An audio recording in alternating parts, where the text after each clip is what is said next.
আমাদের মা হুমায়ুন আজাদ। আমাদের মাকে আমরা বলতাম তুমি, বাবাকে আপনি। আমাদের মা গরিব প্রজার মতো দাঁড়াতো বাবার সামনে।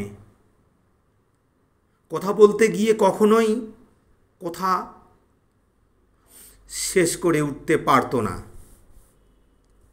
আমাদের মাকে বাবার সামনে এমন তুচ্ছ দেখাতো যে মাকে আপনি বলার কথা আমাদের কোনোদিন মনেই হয়নি।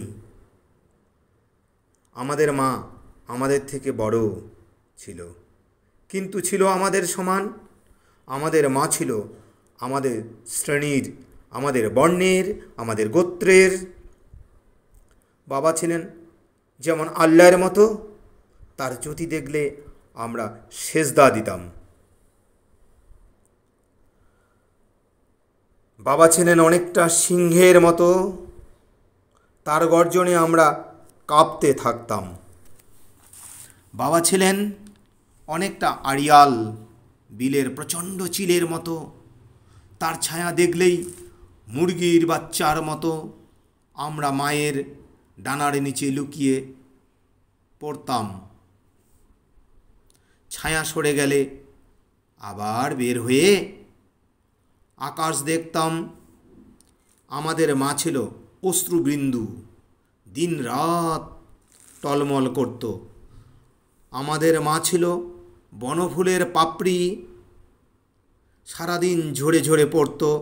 আমাদের মা ছিল ধানক্ষেত, সোনা হয়ে দিকে দিকে বিছিয়ে থাকত। আমাদের মা ছিল দুধ ভাত 3 বেলা, আমাদের পাতে ঘন হয়ে থাকত।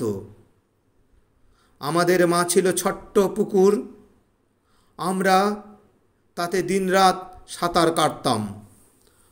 আমাদের মার কোনো ব্যক্তিগত জীবন ছিল কিনা আমরা জানি না।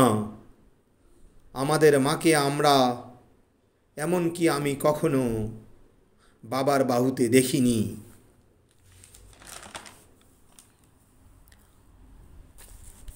আমি জানি না মাকে জড়িয়ে ধরে বাবা কখনো চুমু খেয়েছেন কি না। চুমু খেলে মার ঠোঁট ওরকম শুকনো থাকতো না। আমরা ছোট ছিলাম, কিন্তু বছর বছর আমরা বড় হতে থাকি। আমাদের মা বড় ছিল, কিন্তু বছর বছর মা ছোট হতে থাকে। 6ষ্ঠ শ্রেণীতে পড়ার সময়ও আমি ভয় পেয়ে মাকে জড়িয়ে ধরতাম। 7ম শ্রেণী ওঠার পর ভয় পেয়ে মা একদিন আমাকে জড়িয়ে ধরে। আমাদের মা দিন দিন ছোট হতে থাকে। আমাদের মা দিন দিন ভয় পেতে থাকে। আমাদের মা আর বনফুলের পাপড়ি নয়, সারাদিন ঝরে ঝরে পড়ে না। আমাদের মা আর ধানক্ষেত নয়, সোনা হয়ে বিছিয়ে থাকে না। আমাদের দুধ ভাত নয়, আমরা আর দুধ ভাত পছন্দ করি না। আমাদের মা আর ছোট্ট পুকুর নয়, পুকুরের সাঁতার কাটতে কাটতে আমরা কবে ভুলে গেছি। কিন্তু আমাদের মা আজও অশ্রুবিন্দু। গ্রাম থেকে নগর পর্যন্ত আমাদের মা আজও টলমল করে। আমাদের মা আজও টলমল করে।